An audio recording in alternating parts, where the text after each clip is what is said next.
Nakatotoo ngayon ang bagong doktor na si Albien Emmanuel Gasias na sa pag-abot ng mga pangarap hindi hadlang ang anumang hirap. Sa kaso ni Doc Albien, nalagpasan lang naman niya ang sakit na cancer.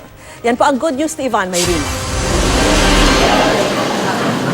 Halos hindi may tago ni Albien Emmanuel Gasias ang excitement na magtungo sa tanggapan ng Professional Regulation o PRC kanina. Magre-rehistro siya bilang isang ganap na doktor matapos pumasa sa licensure exams. Tila isang mailap na pangarap, lalo na kung isipin noong 2008, sa edad na labing siyam, ay nalamang may cancer siya sa baga. Gumawa pa po ako ng parang last will and testament.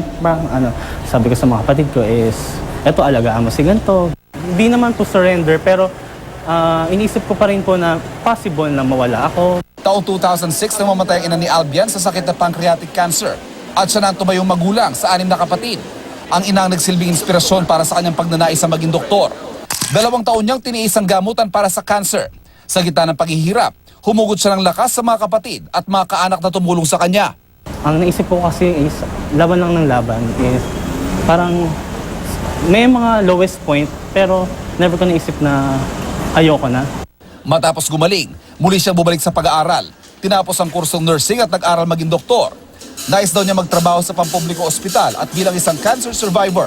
Hatid daw niya ang mas malalim niyang pangunawa sa mga pasyente. Mahirap po talaga intindihin kapag hindi mo napagdaanan eh. What more pa kung napagdaanan mo, mas lalo mo silang naiintindihan. Hindi nagdalawang isip na ibahagi ni Dr. Albien Gasias ang kanyang kwento. Dahil sa raw ay buhay na patunay na hindi hadlang maging malubhang karamdaman para makamit ang mga pangarap at maging inspirasyon at makatulong sa iba. Focus on your goals and tuloy lang yung buhay no matter how hard it is. Ivan Mayrina, Nakatutok, 24 Oras.